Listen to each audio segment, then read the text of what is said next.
चुनाव आयोग ने 18वीं लोकसभा के लिए चुनावों का ऐलान कर दिया है। आपको बता दें, चुनाव कुल 7 चरणों में होना है।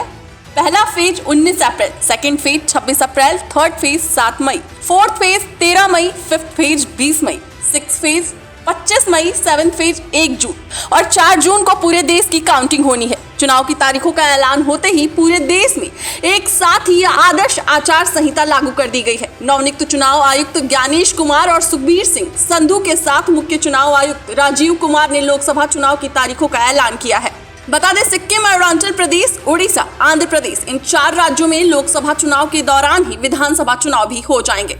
आपको बता दें, हमारे पास 97 करोड़ पंजीकृत मतदाता, 10.5 लाख मतदान केंद्र, 1.5 करोड़ मतदान अधिकारी और सुरक्षा कर्मचारी, 55 लाख ईवीएम, 4 लाख वाहन है। मुख्य चुनाव आयुक्त के मुताबिक चुनाव के दौरान 55 लाख ईवीएम का इस्तेमाल किया जाएगा। इसके लिए 10.5 लाख पोलिंग बूथ बनाए गए हैं। हमारे देश में कुल मतदाता 96.8 करोड़ हैं। कुल मतदाताओं में 49.7 करोड़ पुरुष, 47.1 करोड़ महिलाएं, 48,000 ट्रांसजेंडर। फर्स्ट टाइम वोटर्स की मतदाताओं की संख्या 1.8 करोड़ है और पिछले चुनावों के मुकाबले इस चुनाव में महिलाओं की भागीदारी बढ़ी है। इसी के साथ निर्वाचन आयोग ने 85 साल से ज्यादा उम्र के उन लोगों का विशेष ध्यान रखा है जो मतदान केंद्रों पर जाकर वोट नहीं कर सकते हैं। ऐसे मतदाता घर बैठे ही मतदान कर सकते हैं। आपको बता दें, निर्वाचन आयोग ने विशेष छूट दी है। ऐसे मतदाता घर बैठे ही लोकतंत्र महापर्व में हिस्सा लेकर अपना नेता चुन सकते हैं। दरअसल 85 या उससे ज्यादा उम्र के वोटर घर बैठे ही पोस्टल बैलेट यानी डाक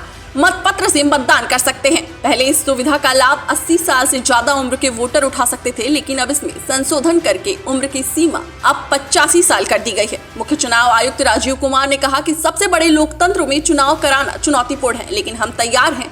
हमने सभी राज्यों में जाकर समीक्षा की है। इस दौरान उन्होंने कहा कि 97 करोड़ वोटर हैं, 10.5 lakh polling station, 1.5 crore official उसे कंट्रोल कर रहे हैं, 17 पार्लियामेंट चुनाव कर चुके हैं। ये हमारे चुनाव आयोग की परंपरा रही है। निष्पक्ष और पारदर्शी तरीके से चुनाव कराने के लिए चुनाव आयोग ने कुछ नियम बनाए हैं जिनका सभी राजनीतिक पार्टियों को पालन करना होता है। इसके अलावा आचार संहिता में कई प्रतिबंध शामिल हैं, जिनका उल्लंघन करने पर चुनाव आयोग कड़ी कार्रवाई कर सकती है। यहाँ तक कि उम्मीदवार को अयोग्य भी घोषित किया जा सकता है। डेस्क रिपोर्ट, अटल टीवी।